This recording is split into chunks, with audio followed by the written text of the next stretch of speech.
November மாதம் 15ஆம் தேதி 2019ஆம் ஆண்டு ஆராதனைக்கு வந்திருக்கிற உங்கள் அனைவரையும் அன்போடு இயேசுவின் நாமத்திலே வாழ்த்தி வரவேற்கிறேன். 2019 සැප්තැම්බර් මාසයේ 15 වෙනි දින දේව මෙහෙට පැමිණ සිටින ඔබ සියලු දෙනාම යේසුස් වහන්සේගේ නාමයෙන් පිළිගන්නවා. September the 15th 2019 I welcome you all to the Sunday service, and those of you who are joining us from all over the world, hi, welcome. உலகின் பல நாடுகளில் இருந்தும் நேரடியாக கலந்து கொள்கின்றவர்களை வாழ்த்தி வரவேற்கிறேன் இயேசுவின் நாமத்திலே. ලෝකයේ බොහෝ ස්ථානවල සිට අපත් සමග ඇවිල්ලා සම්බන්ධ වෙන ඔබ සියලු දෙනාම යේසුස් වහන්සේගේ නාමයෙන් අපි ආදරෙන් පිළිගන්නවා. இன்று 1 யோவான் புத்தகத்தின் 2வது அதிகாரத்தின் 22வது வசனத்தை உங்களுக்கு கற்றுக் கொடுக்க போகிறேன். අද දවසේ ඇවිල්ලා 1 යොහාන් පොතේ දෙවෙනි පරිච්ඡේදය ඇවිල්ලා 22 වෙනි පද උගන්වන්නට යනවා. 21வது வசனத்தை கற்றுக் கொடுக்க போகிறேன். සමා වෙන්න 21 වෙනි පදේ උගන්වන්න යනවා. Today I am going to elucidate 1 John chapter 2 and verse 21. And this is the 18th volume or 18th part of the study of the 1st John. 1 யோவான் பாடத்தின் 18வது பாகம் இன்று. 1 යොහාන් පාඩමේ ඇවිල්ලා 18 වෙනි කොටසට අපි පැමිණ තිබෙනවා. கடந்த ஞாயிற்றுக்கிழமை ගිය ඉරු දින 20வது வசனத்தை வாசித்தோம். 20 වෙනි පදේ අපි කියුවා. அதிலே என்னத்தை படித்தோம்? එයින් කුමක්ද අපි ඉගෙන ගත්තේ? கிறிஸ்மா. ක්‍රිස්මා. Last Sunday we meditated upon verse 20 in which we learnt Chrisma. What is Chrisma? Chrisma என்றால் யார்? ක්‍රිස්මා කියලා කියන්නේ කුමක්ද? புதுசா வந்திருக்கிற ஒரு நடிகை. අලුතෙන් පැමිණ ඉන්න නාට්‍යාංගනාවියක්. நக்மாட தங்கச்சி கிறிஸ்மா. නග්මගේ තංගි ක්‍රිස්මා. கிறிஸ்மா. கிறிஸ்மா என்றால் அபிஷேகம். ක්‍රිස්මා කියලා කියන්නේ கிறிஸ்மா නෙවෙයි கிறிஸ்மா. ක්‍රිස්මා කියලා කියන්නේ අභිෂේකය. Pastor Mahesh ගෙලෙඩේ මෙයාට ඇවිල්ලා. கிறிஸ்மாලු. கிறிஸ்மா. Chrisma means anointing, and last Sunday we studied in deep as to what real anointing is. உண்மையான அபிஷேகம் என்ன என்று கடந்த ஞாயிற்றுக்கிழமை படித்தோம். සැබෑ වූ ආලේපය නැත්නම් අභිෂේකයේ කුමක්ද කියලා අපි ගිය සතියේ ඉගෙන ගත්තා. அதற்கு முன்னே அந்தி கிறிஸ்து யார் என்று படித்தோம். ඊට ප්‍රථම වෙලාව අන්තක්‍රිස්තුස් කවුද කියලා අපි ඉගෙන ගත්තා. Prior to that we learned who the antichrist was, and then we ended up saying, ooh, we are the antichrists. We are also antichrists. Remember? நாமும் அந்திகிறிஸ்துக்கள் என்று படித்தோம். ஆச்சரியமா ஞாபகம் இருக்கிறதா? නමුත් අන්තිමේට අපි දැනගත්ත පුදුම දෙයක් තමයි වෙලා අපි තමයි අන්තක්‍රිස්තුස් කියලා අපි දැනගත්තා. திருந்தனா சரி. හැදුනා නම් හරි. கேட்டு வாய பொளந்தா பத்தாது. නිකන් අහගෙන කට අරන් හිටියට හරියන්නේ නැහැ. It's not enough for us to listen and marvel at the truth. Wow, we need to change. And I believe we no longer have any antichrists here. இப்போ இனி இங்கே யாரும் அந்திகிறிஸ்துக்கள் இல்லைன்னு நினைக்கிறேன். ஓகே. දැන් මෙහි අන්තක්‍රිස්තුස්ලා නැහැ කියලා විශ්වාස කරනවා. அப்போ அந்திகிறிஸ்து படித்தோம். එතකොට අන්තක්‍රිස්තුස් ගැන ඉගෙන ගත්තා. We studied antichrist, then we studied anointing, அபிஷேகம் படித்தோம். ඊට පස්සේ අභිෂේක නැත්නම් ආලේපය ගැන ඉගෙන ගත්තා. இன்றைக்கு படிக்க போகிறோம் අද ඉගෙන ගන්න යනවා சத்தியம், truth. සත්‍යතාවය. நம் சபஹவ. සැබෑ. அந்திகிறிஸ்துவை பற்றி படிக்கும் பொழுது අන්තක්‍රිස්තුස් ගැන ඉගෙන ගන්නකොට அந்தி கிறிஸ்டோஸ் என்கின்ற 2 கிரேக்க சொற்களை விளக்கப்படுத்தினேன். ஞாபகம் இருக்கிறதா? අන්ති ක්‍රිස්තොස් කියනා වූ ඒ ග්‍රීක පද දෙක ගැන විග්‍රහ කරවුවා මතකද? When I taught about the antichrist, I explained deeply the meanings of the 2 Greek words anti and Christos. கடந்த ஞாயிற்றுக்கிழமை ගිය ඉරු දින கிறிஸ்மா என்று சொல்லிக் கொடுத்தேன். கிரேக்க சொல் கிறிஸ்மா. ග්‍රීක වචනයක් උගන්වනවා ඇවිල්ලා ක්‍රිස්මා කියලා. Last Sunday I taught you the Greek word chrisma, which means anointing. அதனுடைய அர்த்தம் அபிஷேகம். එහි විග්‍රහය තමයි ඇවිල්ලා ආලේපය කියන එක. இன்றைக்கு சத்தியம் என்ற சொல் கிரேக்க மொழியில் என்ன? අද සත්‍ය කියන එකේ ඇවිල්ලා ග්‍රීක පදේ කුමක්ද? So today I'm going to teach about truth. So what is the Greek word for that? Aletheia. Aletheia. කියන්නේ சொல்லுங்க. සිංහලෙන් මතක තියාගන්න බලන්න. Aletheia. 83 කොහොලාලේ දන්නවද මොනවද උනේ කියලා? 83 කලවරத்திலே என்ன நடந்தது தெரியுமா?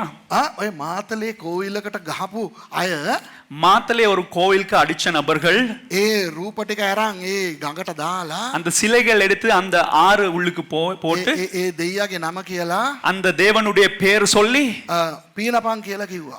அப்படி நீந்து கொள்னு சொன்னாரு. ඒ වගේ තමයි ගැහුවේ 83. அதே போல தான் வந்து 83 அடிச்சது. In 1983, when the communal riot transpired in Sri Lanka in a place called Matale, they attacked a Hindu temple and they threw the idols onto the river, and then they yelled the names of those gods, saying, "Come on now, swim." So in Sinhala, Ale means the brook, Deya means God in the brook. Ale Deya. ஆறுல தேவன். Singaladala.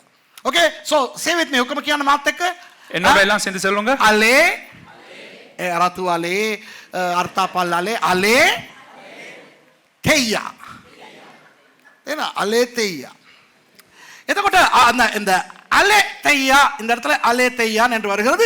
Pastor Thushara Greek பைபிளை தூக்கிட்டு வந்துட்டார். பாத்தீங்களா, இவர் பார்த்தார் சரி வரது, இவன் கிரீக்கா பேசுறான், இவன் உண்மையை சொல்றானா இல்லையான்னு பாக்குறதுக்கு கிரீக் பைபிளோட வந்து உட்கார்ந்துருக்காரு. අලේතෙයියා මේ මම ග්‍රීක් බයිබලේ තුස්සගෙන ආවෙලා දේවගතුමා ඇත්තද බොරුද කියන්නේ කියලා චෙක් කරලා බලන්න. This guy has brought the Greek Bible just to see. Now this guy is using a lot of Greek words. Let's see whether he is telling the truth. What is this? Aleteian. Okay, that's the grammar. Okay, ඒක හරිනේ මං කියපේකනේ. ඇලේදෙයියා. ඒක ගඟේ බූරුවෙක් නෙවෙයි, ඇලේදෙයියෙක්. Okay, இந்த வசனத்தை வாசிப்போம். Let's read this verse. මේ වචනේ කියවමු. 1 யோவான் 2ஆம் அதிகாரம் 21வது வசனம். 1 யோவான் 2 වෙනි පරිච්ඡේදයේ 21 වෙනි පදය. சத்தியத்தை நீங்கள் அறியாததினால் அல்ல, நீங்கள் சத்தியத்தை அறிந்திருக்கிறதினாலும் சத்தியத்தினால் ஒரு பொய்யும் உண்டாயிராது என்பதை நீங்கள் அறிந்திருக்கிறதினாலும் உங்களுக்கு எழுதியிருக்கிறேன். මා නුබලාට ලියා එව්වේ නුබලා සැබෑව නොදන්නා බැවින් නොව, නුබලා සැබෑව දන්න නිසාත් සැබෑවෙන් කිසි බොරුවක් හට නොගන්න නිසාත්ය. Okay, read 1 John chapter 2 verse 21. I have not written unto you because ye know not the truth, but because ye know it, and that no lie is of the truth. இந்த வசனத்திலே මේ පදයේ சத்தியம் 3 முறை வருகிறது. සත්‍ය කියන දේ ඇවිල්ලා 3 පාරක් පැමිණෙනවා. In this verse the word truth occurs 3 times. Okay, aletheia 3 times. 3 முறை வருகிறது. අලේතෙයියා කියලා 3 වතාවක් පැමිණෙනවා සැබෑව කියලා. இப்போ சத்தியம் என்று இந்த யோவான் தனது விசுவாசிகளுக்கு எழுதும் பொழுது සැබෑව කියලා මේ யோஹான் විසින් ඇවිල්ලා තමාගේ ඇදහිලිවන්තයන්ට ලියන විට அவர் முதலாவது என்ன சொல்லுகிறார்? ඔහු මොනවද ප්‍රථමයෙන් ප්‍රකාශ කරන්නේ?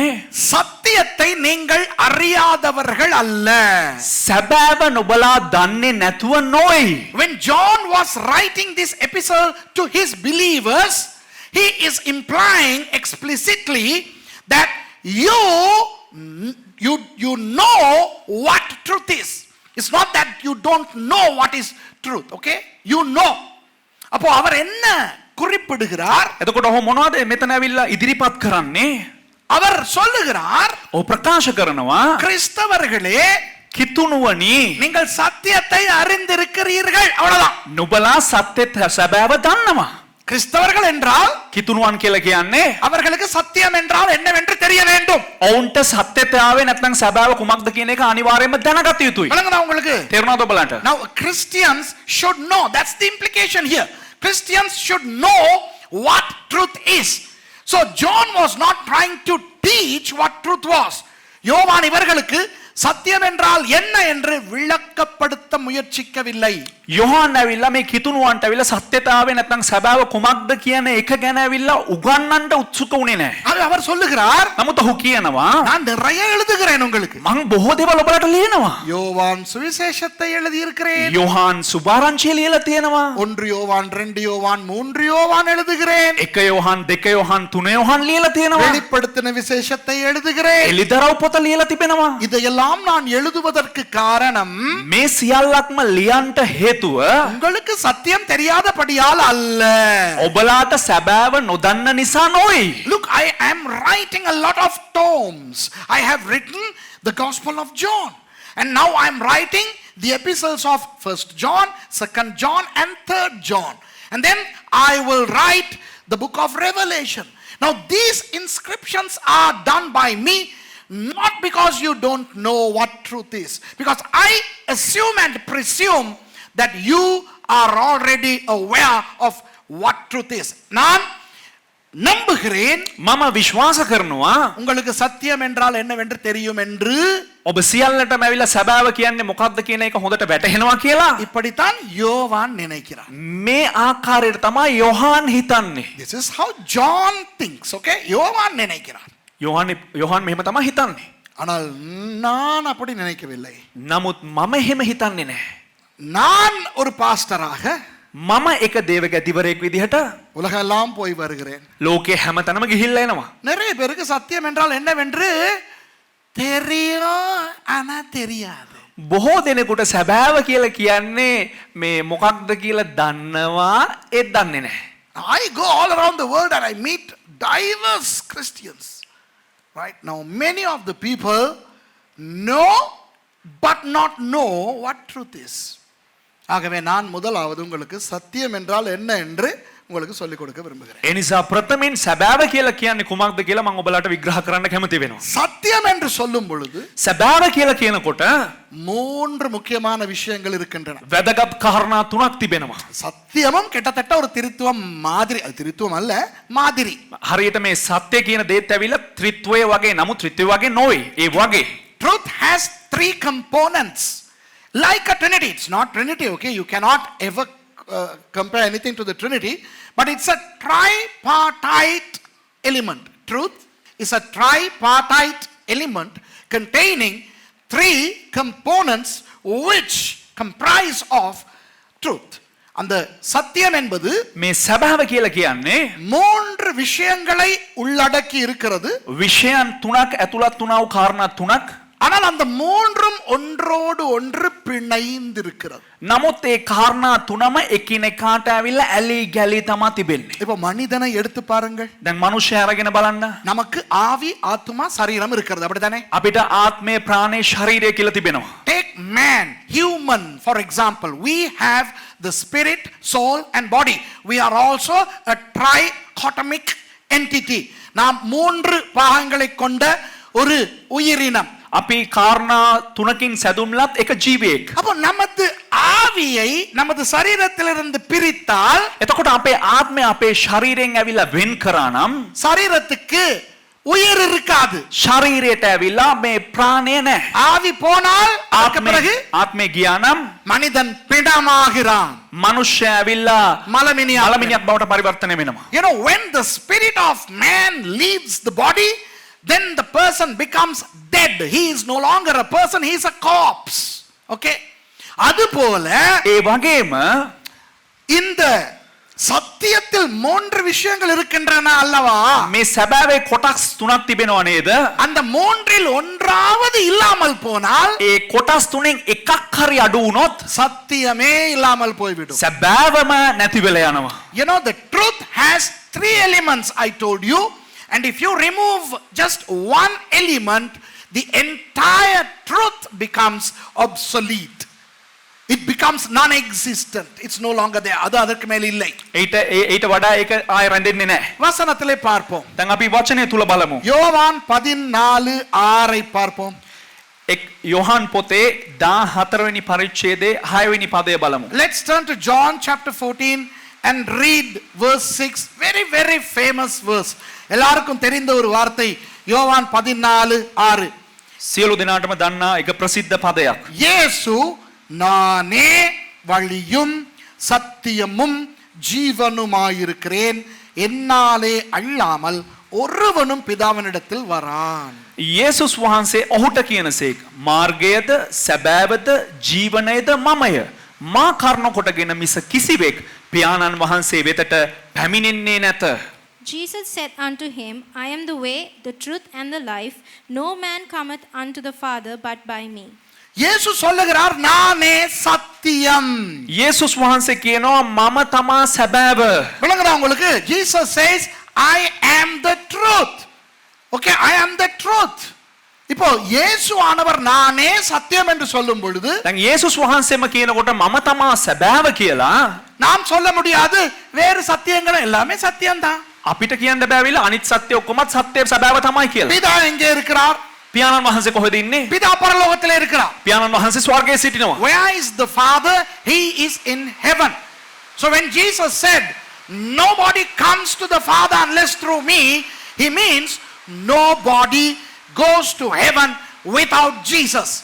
இயேசு சொல்லும் பொழுது என்னாலே அல்லாமல் ஒருவனும் என் பிதாவினிடத்தில் வரான் என்று යේසුස් වහන්සේ කියනකොට ඇවිල්ලා මා හැරවිලා කිසිම කෙනෙකුට පියාණන් වහන්සේ ගාවට එන්න බෑ කියලා. இயேசு என்ன அர்த்தம் கொள்ளுகிறார்? යේසුස් වහන්සේ කුමක්ද අර්ථකථනය කරන්නේ?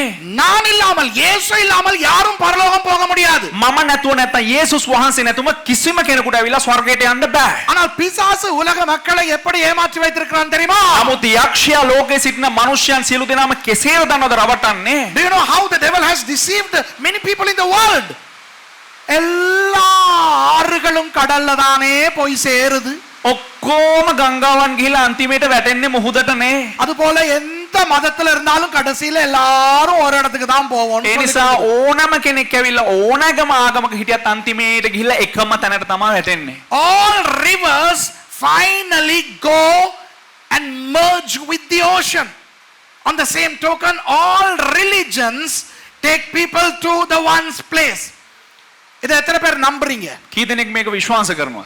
How many of you all believe this? எத்தனை பேர் நம்ப இல்ல? කී දෙනෙක් ඒක විශ්වාස කරන්නේ නැද්ද? How many of you all don't believe?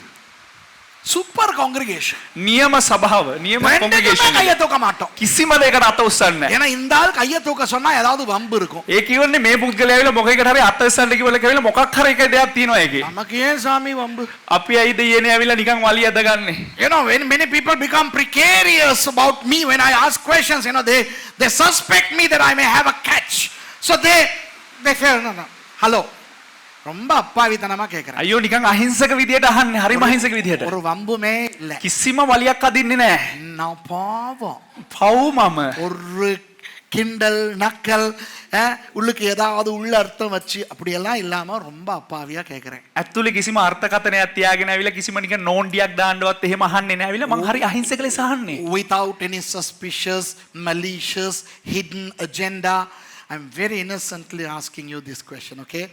எத்தனை பேர் உண்மையா நினைக்கிறீங்க எல்லா மதங்களும் ஒரே இடத்துக்கு தான் எங்களை கொண்டு போகுதுன்ட்டு? කී දෙනෙක් ඇත්තටම හිතනවාද ඇවිල්ලා සෑම ආගමක්ම ඇවිල්ලා එකම තැනකට තමයි අන්තිමේට ගමන් කරන්න කියලා? How many of you all believe that all religions take us all to one place?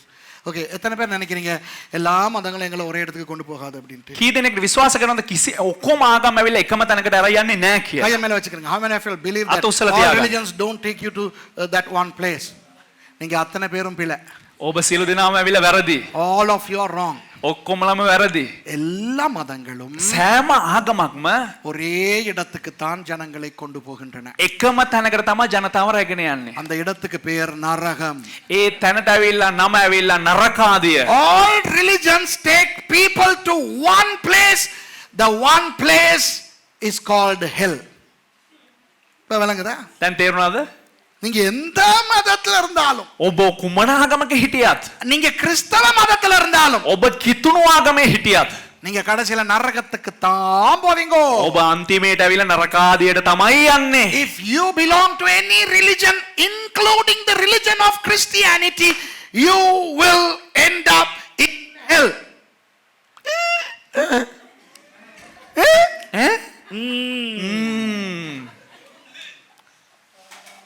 அப்ப கிறிஸ்தவனும் நரகத்துக்கு தான் போவானா? එතකොට කිතුණුව නරකාදියට යන්නේ? Would the Christian also end up in hell? Yes, if he is a Christian by religion. ஒருவன் கிறிஸ்தவ மதத்தை சேர்ந்தவனாய் இருந்தால் அவனும் நரகம்தான். කෙනෙක් ඇවිල්ලා කිතුණු ආගමට ඇවිල්ලා සමීප පුද්ගලයෙක් වුණා නම් අනිවාර්යයෙන්ම ඌටත් ඇවිල්ලා නරකාදිය තමයි. பரலோகத்துக்கு போவதற்கு மதங்கள் வழியாய் போக முடியாது. ස්වර්ගයට යන්න ආගම් හරහා යන්න බෑ. You cannot reach heaven through religions. The only way to go to heaven is Jesus. பரலோகத்துக்கு போகக்கூடிய ஒரே வழி இயேசு.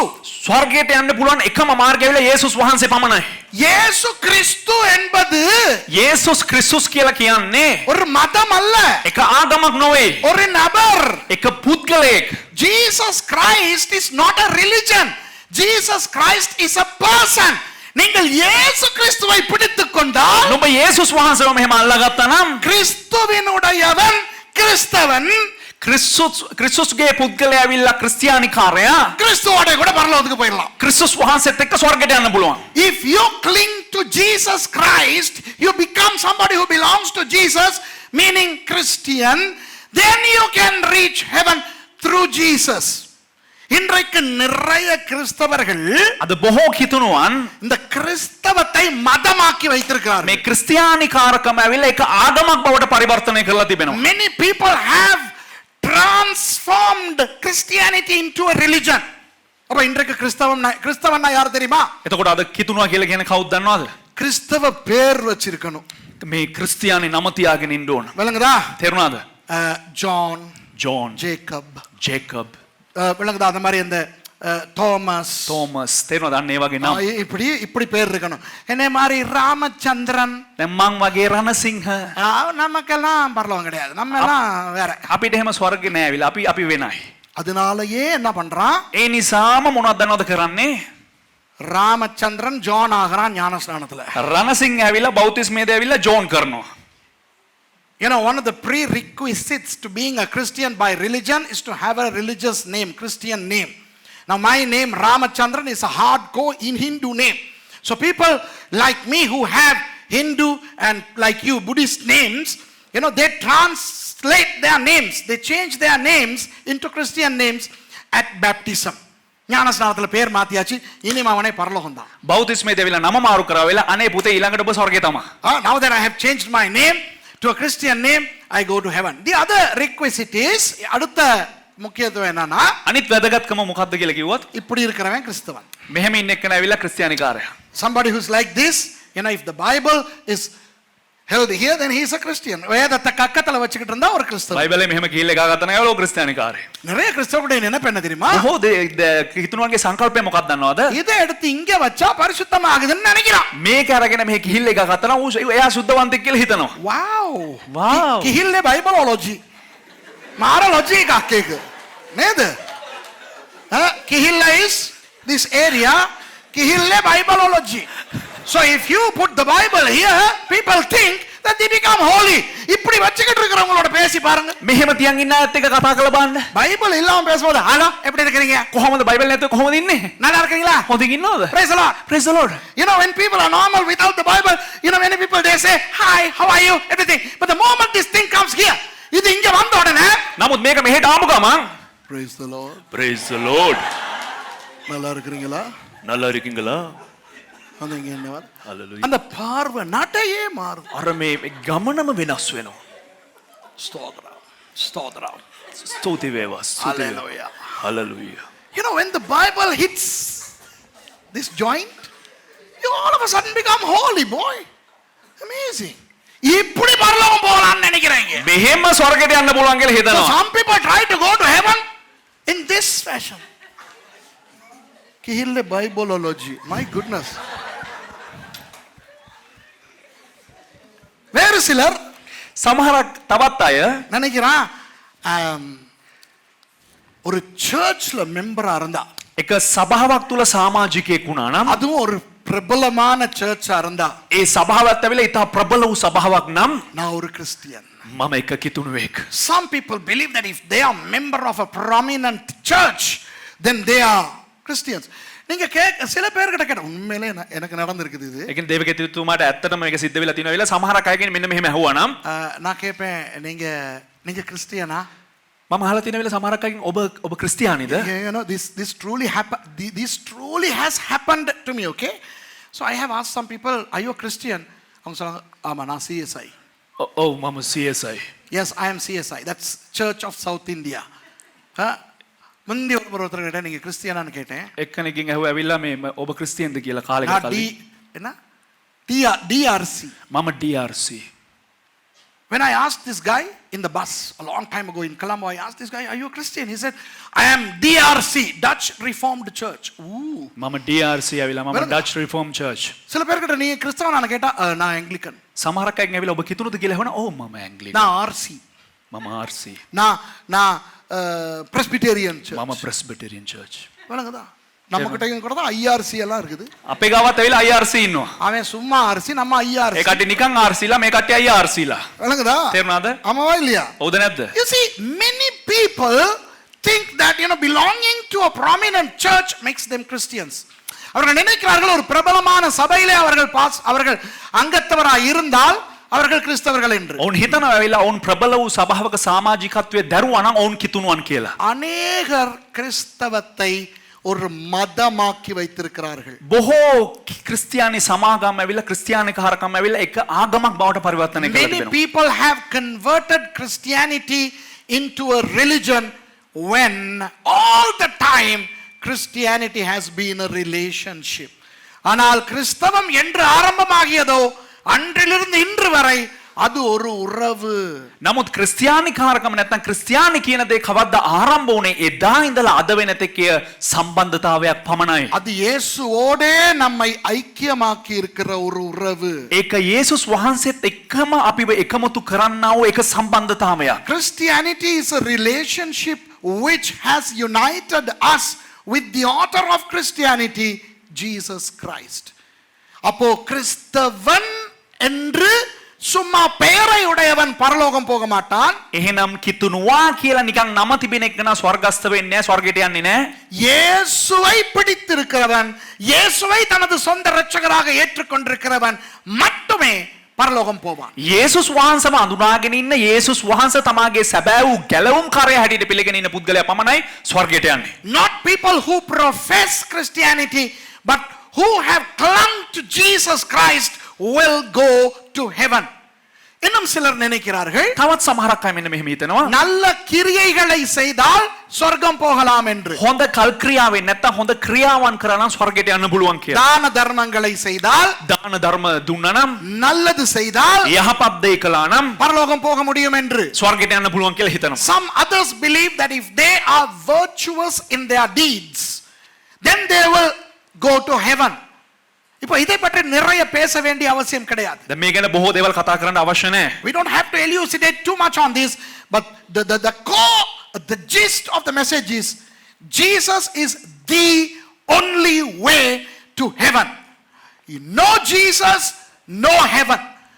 இதிலே சுருக்கமாய் சொல்ல போனா ඉතා ඉක්මනින්ම මේ කිව්වා නම් இயேசுவால் மாத்திரமே பரலோகம் போக முடியும். යේසුස් වහන්සේ කරුණ කරගෙන පමණයි ස්වර්ගයට යන්න පුළුවන්. உங்கள் வாழ்க்கையில் இயேசு உங்கள் தெய்வமாக இல்லாவிட்டால், ඔබේ ජීවිතය ඇවිල්ලා යේසුස් වහන්සේ දෙවියන් වහන්සේ වශයෙන් නැත්නම්, உங்கள் வாழ்க்கையில் ඔබේ ජීවිතේ இயேசு மட்டுமே தேவனாய் இல்லாவிட்டால், යේසුස් වහන්සේ පමණක් දෙවියන් වහන්සේ හැටියට නැත්නම්, நீங்கள் எந்த முயற்சி செய்தாலும் பரலோகம் போக முடியாது. ඔබ කෙතරම් උත්සුක වුණත් ස්වර්ගයට යන්න බෑ. You know, if Jesus is the only God and Lord in your life, then you will go to heaven. If you don't have Jesus as your only Lord, you will never go to heaven. இன்னொன்றை சொல்லுகிறேன். තමත් එක දෙයක් කියන්නම්. நிறைய தெய்வங்கள் இருக்குது. බොහෝ දෙවිවරු සිටිනවා. அதுகளையும் கும்பிடுறோம். ඒවත් නමස්කාර කරනවා. இயேசுவையும் கும்பிடுறோம். යේසුස් වහන්සේත් නමස්කාර කරනවා. அப்ப போக முடியுமா? එතකොට යන්න පුළුවන්ද? முடியாது. බෑ. இயேசு மட்டுமே உங்களுடைய தெய்வமா இருந்தால் மட்டும்தான் பரலோகம் போக යේසුස් முடியும். වහන්සේ පමණක් ඔබේ දෙවියන් වහන්සේ වුවොත් පමණයි ඔබට ස්වර්ගයට යන්න පුළුවන්. Some people say, well, I have many gods, but then I also worship God. Why? I have a very good reverence to Jesus. Will I go to heaven? No. You should have Jesus as your only God and Lord to go to heaven. இப்போ நிறைய பாஸ்டர்மார் දැන් බොහෝ දේවගැතිවරු නැත්නම් පාස්ටර්ලා மனுஷங்களை சமாதானப்படுத்துறதுக்கு මනුෂ්‍යයන්ව සමාදාන කරනු පිණිස நிறைய புல்டா போண்டா கஞ்சா கப்சா விடுறானுங்க. බොහෝ ටොං පච බේගල් ඇද බානවා. Many pastors, in order to please people, they try to lie or conceal the truth. More than lying, conceal the truth. இப்போ எனக்கு நிறைய இமெயில் வந்துகிட்டு இருக்கு. දැන් බොහෝ ඊමේල් පණිවිඩ ඇවිල්ලා දේවගැතිතුමාට එනවා. அதிலே சில பேருடைய இமெயில்களை பார்த்தால் ரொம்ப கவலையாக இருக்கும். ඒ වගේ සමහරක් ඇවිල්ලා ඒ පණිවිඩ කියවන වෙන හරිම දුකට පාත්‍ර වූ කරුණක්. I receive hundreds of emails and some of those emails are very heartbreaking. இப்போ இந்த வாரத்திலே ஒரு எழுதியிருக்கிறார். அவங்க அந்த நிகழ்ச்சியை பார்க்குறாங்களோ தெரியல. அநேகமாக அவங்க லைவ்ல பார்க்குறவங்களா தான் இருக்கும். அவங்க பார்த்துக்கிட்டும் இருக்கலாம். මේ ගිය සතියේ ඇවිල්ලා එක්කෙනෙක් මට ලියලා තිබුණා ඇවිල්ලා සමහරක් විට බොහෝ වෙලාවට ඔහුත් දැන් සජීවීව බලනවා වෙන්න පුළුවන්. අනිවාර්යයෙන්ම ඔබ සජීවී බලන පුද්ගලයෙක්. So this email actually broke my heart. Perhaps the person who sent me the email may be watching live. If you are there, I'm really sorry for what has happened in your family. But what did I write? What's the question? What happened? என்ன நடந்தது என்றால் මොකද්ද සිද්ධ වුනේ කියලා කිව්වොත් அவங்களுடைய ஒரு தம்பி ඔහුගේ එක මල්ලි කෙනෙක් 16 வயசு தம்பி ඔහුට වයස 16යි. தற்கொலை பண்ணி செத்து போயிட்டார். ඔහු සියදිවි හානි කරගෙන මැරුණා. So I think it's a lady who wrote me. She says her 16-year-old brother hanged himself. தூக்குல தொங்கி செத்துட்டார். මේ සියදිවි හානි කරගත්ත වෙලාව බෙල්ලේ වැලදාගෙන. அப்ப அப்படி ஒரு நிகழ்ச்சி நடந்தால் දැන් ඒ වගේ සිද්ධවීමක් සිද්ධ වුණා නම් எவ்வளவு கவலையா இருக்கும், කෙතරම් දුකක්ද? எவ்வளவு வருத்தமா இருக்கும். කෙතරම් වේදනාවක්ද? அந்த சகோதரி எனக்கு எழுதுறாங்க, ඒ සහෝදරිය ඇවිල්ලා දේවගැතිතුමාට මෙන්න මෙහෙම ලියනවා. பாஸ்டர் පාස්ටර් நிறைய விஷயங்கள் எனக்கு எழுதிட்டு கேட்குறாங்க, බොහෝ දේවල් ලියලා අවසාන වශයෙන් අහනවා அவன் சொர்க்கத்துக்கு போவான் தானேன்ட்டு. එයා ස්වර්ගයට යනවා නේද කියලා. So this dear lady is explaining what happened and his medical condition and everything. And then she asks me whether he will be in heaven. இப்போ எனக்கு ஒரு பெரிய பிரச்சனை, நான் 2 நாள் பதில் போடவே இல்லை. දැන් ඒක ලොකු ප්‍රශ්නයක් ඇවිල්ලා දේවගැතිතුමා ඒ නිසාම ඇවිල්ලා ඒකට පිළිතුරු සපයාවුවේ නැහැ. தவஸ் திகா. දවස් දෙකක්. So for 2 days I could not reply. ஏனென்றால் ஏற்கனவே அவர்கள் அந்த இழப்பில் எவ்வளோ யோசிச்சு பாருங்க, எவ்வளோ ஒரு ஒரு ஒரு கவலையான நிலைமை யோசிச்சு பாருங்க. පොඩ්ඩක් කල්පනා කරලා බලන්න ඇවිල්ලා ඒ නැතිවීම නිසාම ඇවිල්ලා උන්ට නිකම්ම දුකයි.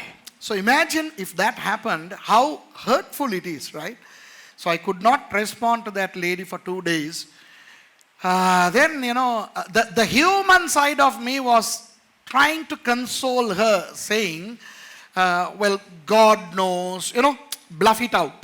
இப்போ என்னுடைய நான் ஒரு மனுஷன் தானே, ඒ කියන්නේ මම මිනිහෙක්නේ. எனக்கும் உணர்வு வேதனை எல்லாம் இருக்குது. මටත් හැඟීම් වේදනා සියල්ලක්ම තිබෙනවනේ. அப்ப මழுப்புறதுக்கு நினைச்சேன். ඒ කියන්නේ සනසන්න හිතුවා. නෑ මழுப்புறதுக்கு කියන්නේ ඒක නිකන් ඒක හිමීට ෂේප් කරලා දාන්න දෙවියන් වහන්සේ දාන්නවනේ, ආண்டவருக்கு தெரியும் தானே, ආண்டவர் பார்த்துக்குருவார் அப்படின்னு. දෙවියන් වහන්සේ මේක දන්නවනේ කියලා මම මේ ප්‍රශ්نين මම ගැලවිලා උත්තර සපයන්න නැතුව ගැලවිලා යන්න බැලුවා. அப்போதான் நானே என்கிட்ட கேட்டுக்கிட்டேன், ඊට පස්සේ තමයි මම මගෙන්ම ඇහුවේ சுரேஷ் සුරේෂ් இதுக்கு பதில் உனக்கு தெரியுமா தெரியாதா? මේකට පිළිතුරු උඹට දන්නවද නැද්ද? Hey Suresh, do you know the answer to this or not? The answer is yes, I know. பதில் என்ன தெரியுமா? எனக்கு தெரியும். පිළිතුර මම දන්නවා. என்ன பதில்? මොකද්ද පිළිතුර?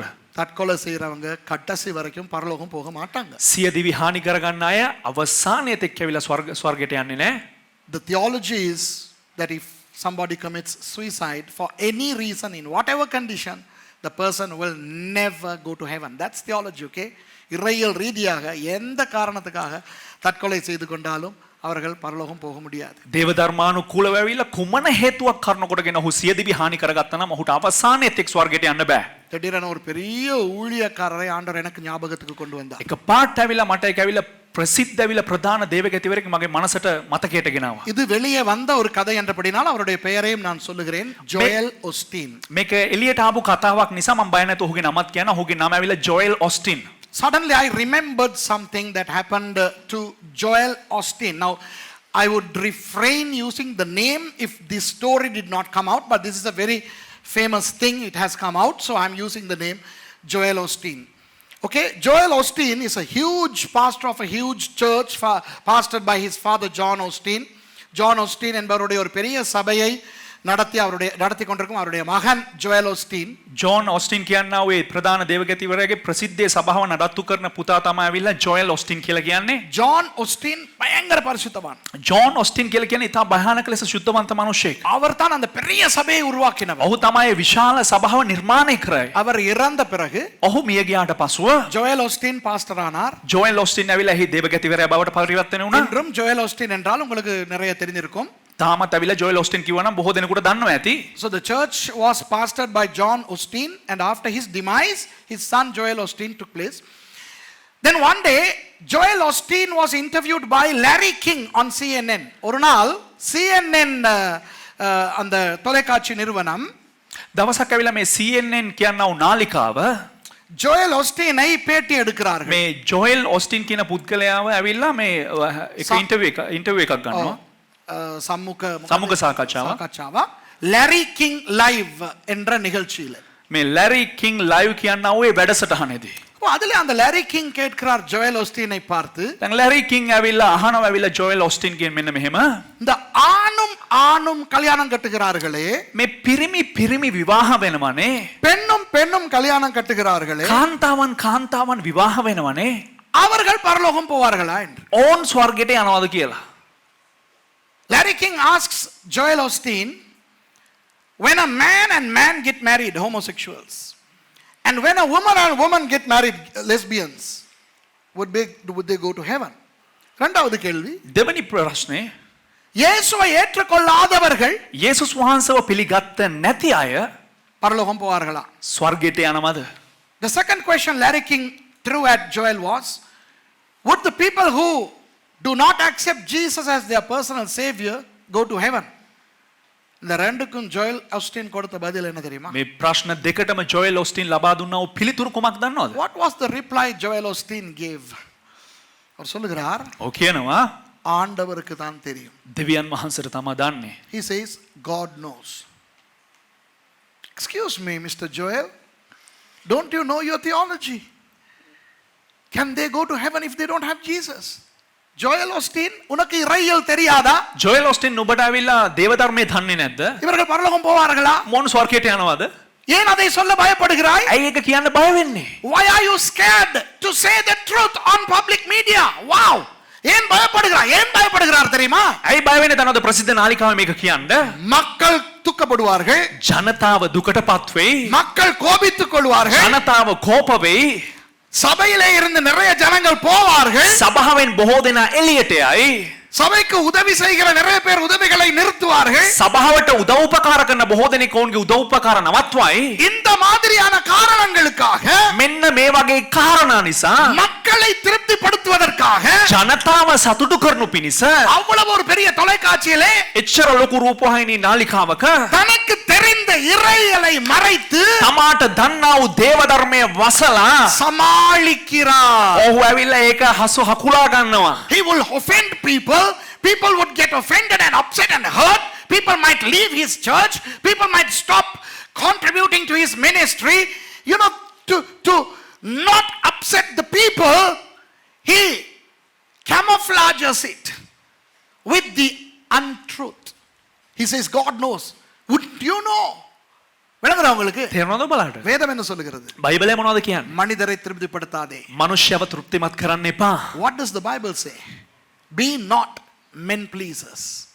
ஆகவே நான் சொல்லும்போது நிறைய பேருக்கு இது துக்கமாக இருக்கும். එනිසා මම මේක කියනකොට ඇවිල්ලා බොහෝ දෙනෙකුට ඇවිල්ලා හරි දුකක් ඒ ගැන. இயேசுவை தவிர பரலோகம் போக வழி இல்லை இங்க. යේසුස් වහන්සේ හැරෙන්න ඇවිල්ලා ස්වර්ගයට යන්න වෙන කිසිම මාර්ගයක් නැත. There is no other way to go to heaven unless through Jesus. So I finally wrote to this dear lady, அந்த சகோதரிக்கு நான் எழுதினேன். ඉතින් ඒ දයාබර ඒ කාන්තාවට ඇවිල්ලා මම ලියුවා මෙන්න මෙහෙම අවසාන වශයෙන්.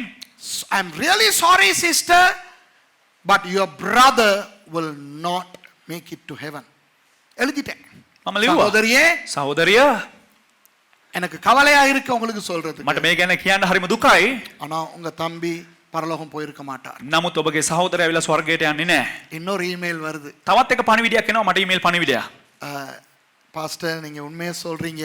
පාස් ඔබ ඇත්ත කියනවා. அவருக்கு எந்த ஒரு சான்ஸும் கிடைக்காதான். එයාට කිසිම එක chance එකක් අවස්ථාවක් හම්බෙන්නේ නැද්ද? அவங்களோட வேதனை யோசிச்சு பாருங்க. ඇයගේ වේදනාව හිතලා බලන්න. So that sister is writing to me, reverting to me back saying, would not my brother get another chance? And I simply said, sorry, no.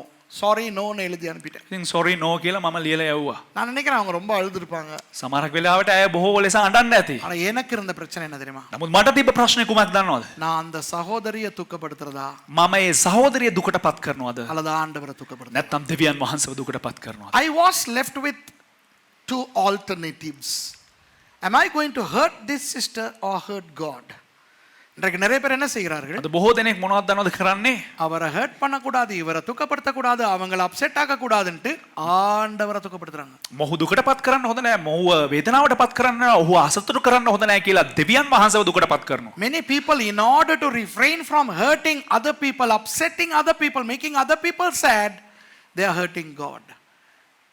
But the truth is, the truth is truth. Aletheia. Satyam, satyam. Satyatthai மறைக்க முடியாது. නමුත් සැබෑව නම් සැබෑව අලේතෙයියා සැබෑව කවදාකවත් ඇවිල්ලා වසන් කරන්න බෑ. இயேசு என்ன சொல்லுகிறார்? යේසුස් වහන්සේ මොනවද කියන්නේ? நானே சத்தியம். මම තමා සැබෑව. Jesus says, I am the truth. Without me, nobody will come to my Father. நான் இல்லாமல் ஒருவனும் என் பிதாவினிடத்தில் வரான். මම නොමැතිව කිසිම කෙනෙකුට ඇවිල්ලා පියාණන් වහන්සේ ගාවට යන්න බෑ. ஆகவே அன்பானவர்களே, முதலாவது சத்தியம் என்றால் என்னவென்று பார்த்தோம். ඒ නිසා ප්‍රේමවන්තනි සත්‍ය කියලා කියන්නේ සැබෑව කියලා කියන්නේ මොකක්ද කියලා අපි ප්‍රථමයෙන් බැලුවා. இயேசுவானவர். යේසුස් වහන්සේ තමා සැබෑව. So number 1, who is the truth? Jesus. On the same chapter, John chapter 14, let's read verses 13, John chapter 14, verse 16, sorry. Yohan 14 වෙනි පරිච්ඡේදයේ 16 වෙනි පදය අපි කියවමු. யோவான் 14வது அதிகாரம் 16வது வசனத்தை வாசிப்போம். நான் பிதாவை வேண்டிக் கொள்ளுவேன், அப்பொழுது என்றென்றைக்கும் உங்களுடனே இருக்கும்படிக்கு சத்திய ஆவி ஆகிய வேறொரு தேற்றவாளனை அவர் உங்களுக்கு தந்தருளுவார். මම පියාණන් වහන්සේගෙන් ඉල්ලන්නෙමි. එවිට උන්වහන්සේ නුබලා සමග සදාකල්ම සිටින පිණිස වෙන සැනසිලිකාරයෙකු නුබලාට දෙනසේක. And I will pray the Father, and he shall give you another comforter, that he may abide with you forever. Read it again. And I will pray the Father, and he shall give you another comforter, that he may abide with you forever. Is that all it says? It doesn't say the Spirit of truth. Read. Yeah, that's the problem with translations. Yeah, read the next verse. Yeah. Even the Spirit of truth. That's what I want.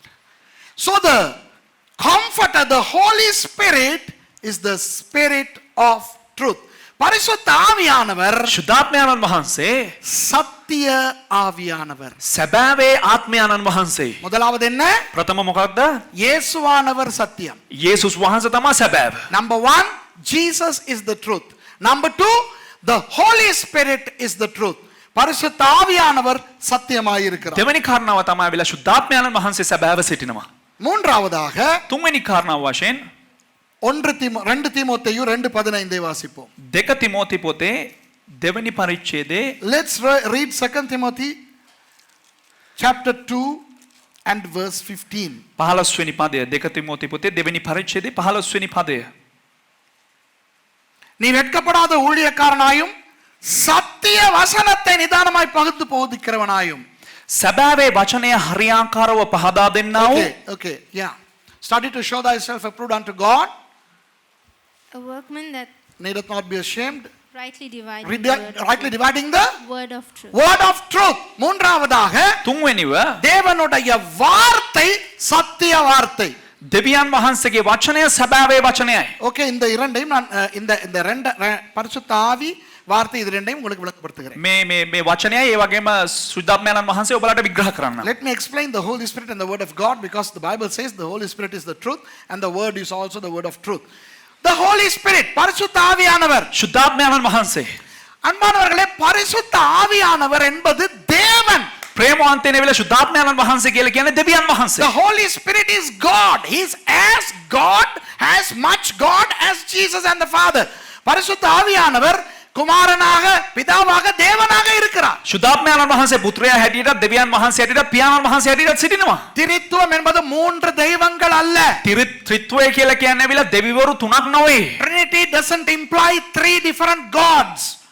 It means one God in 3 persons. ஒரே தேவன் 3 நபர்களாய் இருக்கிறார். එකම දෙවියන් වහන්සේ ඇවිල්ලා පුද්ගලයන් 3 දෙනෙක් ලෙස සිටිනවා. ஆனால் நிறைய கிறிஸ்தவர்களுக்கு නමුත් බොහෝ කිතුණුවන්ට பரிசுத்த ஆவியானவர் என்பது வெறும் வல்லமை. ශුද්ධාත්මයන්න් වහන්සේ කියලා කියන නිකම් බලයක් පමණයි. தேவனுடைய வல்லமை, දෙවියන් වහන්සේගේ බලය, தேவனுடைய ஆவி. දෙවියන් වහන්සේගේ ආත්මය. But unfortunately for many Christians, the Holy Spirit is the power of God or the Spirit of God. He is not God. அவர் தேவன் அல்ல. அது பிழை. ඒක වැරදි. උන්වහන්සේ දෙවියන් වහන්සේ නෙවෙයි කියන එක. பரிசுத்த ஆவியானவர் சத்திய ஆவியானவர். ශුද්ධාත්මයන්න් වහන්සේ සැබෑවේ ආත්මයන්න් වහන්සේ. ஆகவே கிறிஸ்தவர்களுக்கு பரிசுத்த ஆவியானவர் இருக்க வேண்டும். ඒ නිසා කිතුණුවන්ට ඇවිල්ලා ශුද්ධාත්මයන්න් වහන්සේ සිටිය යුතුයි. நமக்கு உள்ளே பரிசுத்த ஆவியானவர் தான் இருக்கிறார். අපි ඇතුලේ ඇවිල්ලා ශුද්ධාත්මයන්න් වහන්සේ තමයි ඉන්නේ. It's the Holy Spirit who indwells us.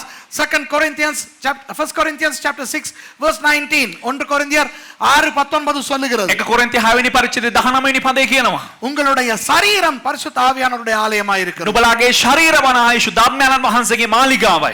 Your body is the temple of the Holy Spirit, the Bible says. Okay?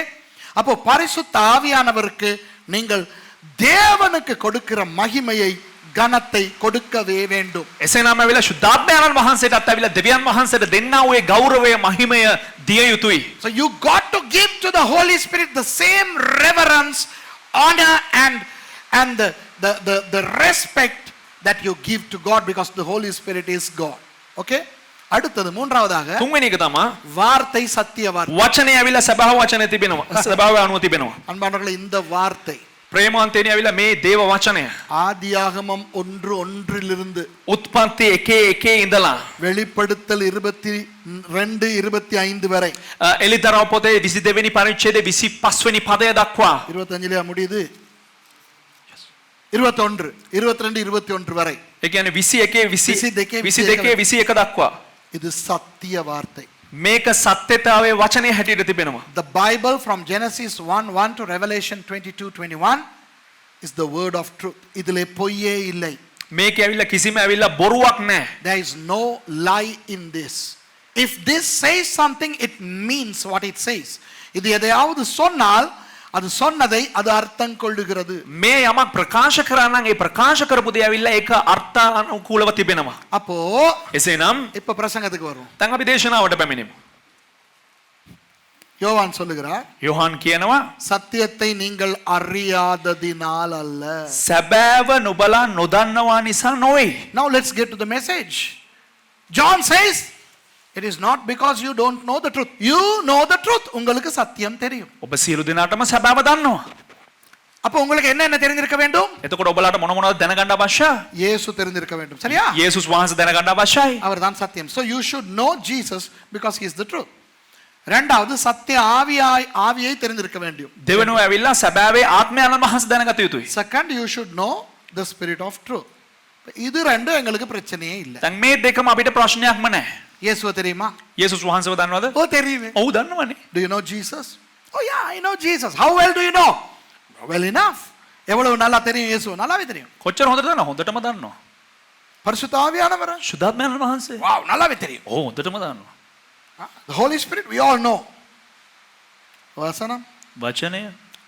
word, how well do we know the word?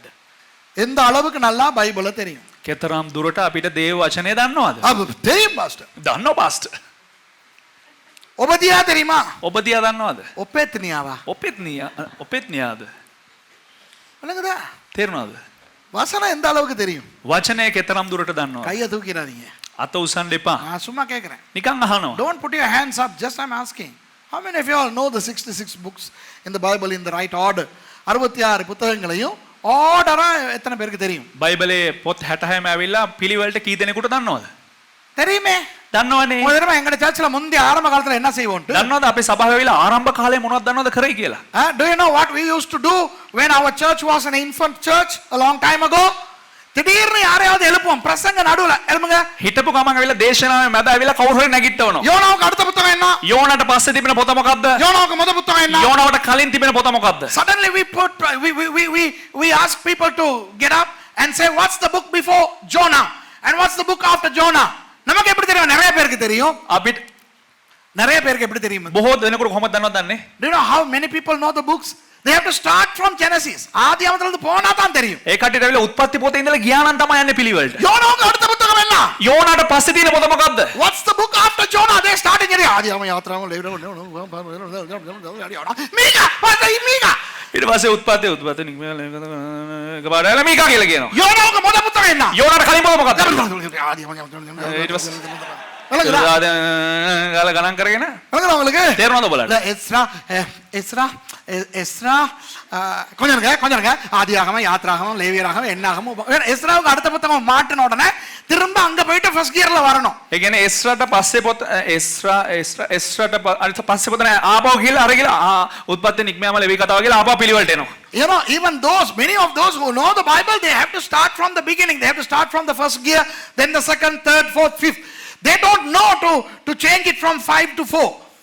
விளங்குதா உங்களுக்கு நான் என்ன சொல்றேன்ட்டு? තේරෙනවද බලන්න මොනවද කියන්නේ කියලා? ஒரு சத்தியத்தை யோவான் யாருக்கு என்ன நினைக்கிறார் தெரியுமா? யோவான் என்ன நினைக்கிறார் தெரியுமா? යොහාන් මොනවද දන්නවද මෙතන හිතන්නේ? Do you know what John thinks? He thinks all of you know the Bible just like that. உங்களுக்கு எல்லாம் பைபிள் சும்மா தண்ணி மாதிரி தெரியும் அவரு நினைக்கிறார். நான் நினைக்கல. ඔහු හිතනවා ඇවිල්ලා ඔබ සියලු දෙනාටම ඇවිල්ලා බයිබලේ නිකන් වතුර වගේ දන්නවා කියලා. விளங்குதா உங்களுக்கு? வேதத்தை விசுவாசிகள் அறியாதபடியினால் என்ன நடக்கிறது? ඇදහිලිවන්තයන් බයිබලය ගැන හරියට දන්නේ නැතිකොට මොනවද සිද්ධ වෙන්නේ? கண்ட கண்ட கள்ள உபதேசிகள் பிரபலம் அடைகிறார்கள். මේ ඔය එක එක එහෙම පිපෙන ඇවිල්ලා ඔය මේ බොරු ගුරුවරු ඇවිල්ලා ඔවුන් ප්‍රබලවත්වයටපත් වෙනවා. Since many Christians don't know the word properly, many false teachers and heretics are gaining momentum. விளங்குதா? பாஸ்டர் கள்ள உபதேசிகளுக்கு தப்புறது எப்படி? පාස්ටර් මේ බොරු ගුරුවරුන්ගෙන් පැනලා දුවන්නේ කොහොමද? கள்ள உபதேசியா இல்லையான்னு எப்படி கண்டுபிடிக்கிறது? බොරු ගුරුවරයෙක්ද නැද්ද කියලා කොහොමද හොයාගන්නේ pastor? How do we decipher? How do we differentiate? How do we identify a false teacher? People ask me. The answer is simple. ரொம்ப லேசான பதில். ඉතා පහසු පිළිතුරයි. வசனத்தை தெரிஞ்சுக்கிறங்க. වචනය හොඳට අඳුනා ගන්න. வசனத்துக்கு புறம்பா போறவன் எல்லாம் கள்ள தீர்க்கதரிசி. වචනයට විරුද්ධව වැඩ කරන සියලු දෙනාම ඇවිල්ලා බොරු ගුරුවරු. Know the word. If anybody sways from the word, then he or she is a heretic. ஐயோ பாஸ்டர் இவ்வளோ பெரிய பைபிளை வாசிக்கிறதுக்கே நேரம் இல்லை எங்களுக்கு எவ்வளோ வேலை இருக்கு. අනේ පාස්ටර් මෙච්චර ලොකු බයිබලයක් අපිට කියවන්න වෙලාවනේ කොච්චර වැඩ තියෙනවද? We are busy people, pastor. It is a huge Bible. We don't have the time. ආසයි. I love to read, but no time. ඒත් වෙලා නැහැ. விளங்குதா? நிறைய பேருக்கு டைம் இல்ல. බොහෝ කට්ටියට ටයිම් නැහැ. ஆனா பரலோகம் போகணும். හැබැයි ස්වර්ගයට යන්න ඕන. But we want to go to heaven. We don't have time to read the Bible, but we want to go to heaven. பைபிளை வாசிக்க டைம் இல்ல, ஆனா பரலோகம் போகணும். බයිබලේ කියවන්න වෙලා නැහැ හැබැයි ස්වර්ගයට යන්න ඕන. சரி பாஸ்டர், சரி வாசிக்கிறோம். හරි පාස්ටර් කියවන්න. விளங்குது இல்லையே. අනේ තේරෙන්නේ නැහනේ. Okay pastor, okay. Now you say we have to read the Bible. Okay, I'll read, but then I don't understand. The சில பேருக்கு பைபிளை வாசிக்க சொல்லும்போது මේ සමහරක් අයට බයිබලේ කියවන්න කියලා කියනකොට இந்த பேர்கள் இடங்கள் வரும்போது அவங்க ஆடுற பரதநாட்டியத்திலே கண்டுபிடிக்கலாம் எவ்வளவு அழகா பைபிள் வாசிக்கிறாங்க. මේ ඒ කට්ටියට ඇවිල්ලා සමහරක් නම් ස්ථාන එනකොට බයිබලේ කියනකොට නටන උඩරට නැටුම් තියෙනවනේ කොච්චර බයිබලේ දන්නවද කියලා කියවන්න පුළුවන්. You know, when some people read the Bible and then when they hit some names and some places, the way they dance like Michael Jackson, you know, trying to pronounce those names. அப்பொழுது belt shot sir வரல. එවිට බෙල්චා விளங்குதா? இவனுக்கு தெரிஞ்சதெல்லாம் belt தான். ඒ කට්ටියට දන්නේ මේ බෙල්ට් එක විතරයි. When they read the book of Daniel, they don't pronounce the name Belshazzar, Belteshazzar. They don't know. ඒ කට්ටිය விளங்குதா சொல்றது? ඔකට කියන එක තේරුණාද? வேதத்தை நிறைய வாசிங்க. දේව වචනය ගොඩාක් වැඩියෙන් කියවන්න. வேதத்தை படிங்க. බයිබලය ඉගෙන ගන්න. Read the word and learn the word. Let's go to the message. අපි පණිවිඩයට යමු.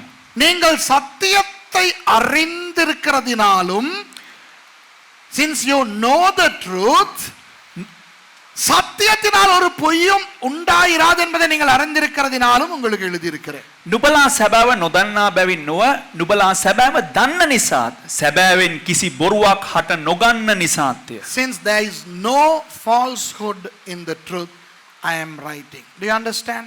அன்பானவர்களே, ප්‍රේමවන්තයනි, பொய்யான உலகத்திலே வாழ்ந்து கொண்டிருக்கிறோம். අපි ඇවිල්ලා බොරු ලෝකයක ඇවිල්ලා අපි ජීවත් වෙනවා. We are living in a very false world. Do you know that? எப்படிப்பட்ட உலகத்துல வாழ்றோம் தெரியுமா? අපි කෙබඳු ලෝකයක දන්නව ජීවත් වෙන්නේ? பொய்யான அன்பு. ඉතා වංචනික වූ ප්‍රේමයක් තිබෙන. We are living in a world full of false love, right? பொய்யான அன்பு. වංචනික වූ ප්‍රේමයක් තිබෙන. பொய்யான வியாபாரம். බොරු ව්‍යාපාර. False businesses.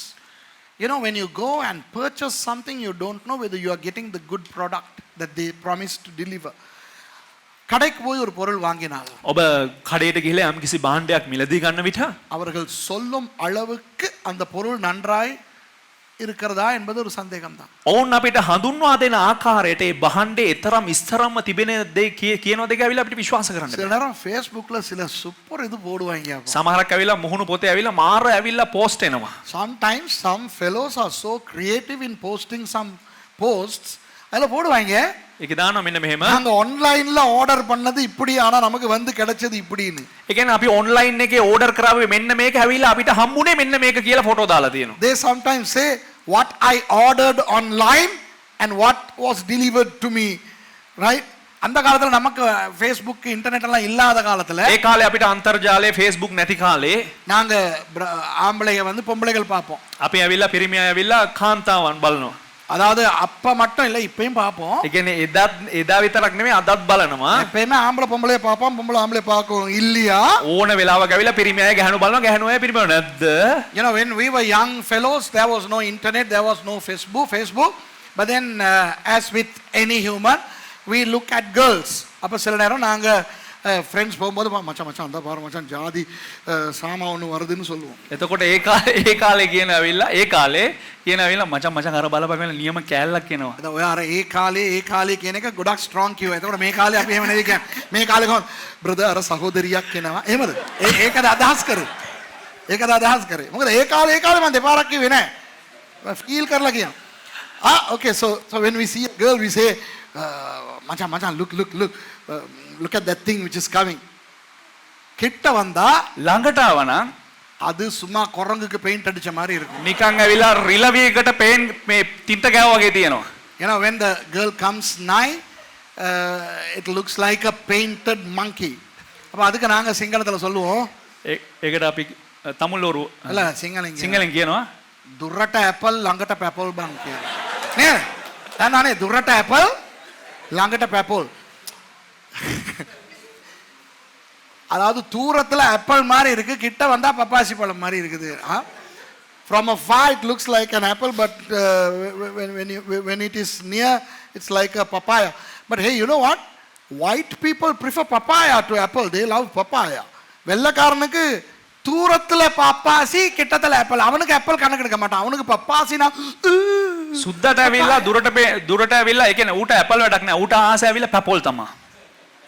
விலகுதா? இப்ப லண்டன்ல இருந்து வந்திருக்காங்க, கேட்டு பாருங்க நான் சொல்றது. ලන්ඩන් ඉඳලා ඇවිල්ලා ඉන්න අහලා බලන්න බොරුද කියන්නේ කියලා. வெள்ளைக்காரி என்ன செய்யும்? සුද්දි මොනවද දන්නවද இந்த කරන්නේ? கால்ல வந்து கருப்பா ஒரு என்னமோன்னு போடும். என்ன ஸ்டாக்கிங்ஸா? මොකක්ද ඒක දාන්නේ? මර්සි මොකක්ද ඒක දාන්නේ? අර සුද්දියෝ සුද්දියෝ කකුලට දානවා නේද? අර කළු පාටට තියන්නේ අර කළු ලේස් එක ඇතුලෙන් උන්ගේ සුදු කකුල් ලස්සනට පේන්නේ. ඒකට මොනවද කියන්නේ? stockings දානවා, right?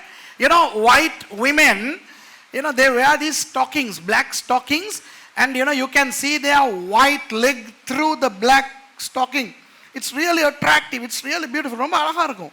ලස්සනට තියෙනවා ඉතින්. நம்ம நெத்திலிகள் இருக்குது. අපේ හාල්මැස්සියෝ ඉන්නවනේ. இதுவே கருப்பு, இதுல கால்லயே கபர பெட்டி கண்ட்ரோல் போட்ட, இதுல கால்ல வந்து கண்ட்ரோல் எக்ஸசைஸ் புக் மாதிரி தான் இருக்கும். මේ අපේ හාල්මැස්සියන්ගේ කකුල් වල ඇවිල්ලා මේ කොටරූල් පොත වගේ කබර වගේ තියෙන්නේ. கணக்கு படிக்கலாம், ගණන් කරන්න පුළුවන්. அப்படி ஒண்ணு லவ் பண்ணா එහෙම එක්කෙනෙක්ව ලව් කරා නම් அதுல கால் எடுத்து மடியில வச்சுக்கிட்டு கணக்கு எழுதலாம். அப்படி பெட்டியா இருக்கும். එයාගේ කකුල ඇවිල්ලා මෙහෙම ඔඩොක්කේ තියාගෙන ගණන් ලියන්න පුළුවන්. පෙට්ටි තියෙනවා කකුලේ. Some of our women who have, I mean, our feet are dark, right? இது நெத்திலி மாதிரி ஒண்ணு, அதுவும் ஸ்டாக்கிங் போட்டுக்கிட்டு, මේක හාල්මැස්සියක් වගේ මේකෙත් ස්ටොකින් ඇඳලා ஹை ஹீல்ஸ் போட்டுக்கிட்டு හයි හීල්ස් දාලා මෙහෙම லண்டன் ரோட்ல ලන්ඩන් පාර යනවා මෙහෙම. நான் மர்சிக்கு காட்டுவேன். මම සහෝදරි මර්සිට පෙන්නනවා. I show mercy. Look at that sprat. You know, sprat, நெத்திலி. அந்த பாரு நெத்திலி காலை காட்டிக்கிட்டு போகுது. இதெல்லாம் ஒரு காலம். අර බලපංකෝ අර හාල්මැස්සිය ඇවිල්ලා කකුල් පෙන්නගෙන යනවා. මේ වගේ කාලයක් මේක.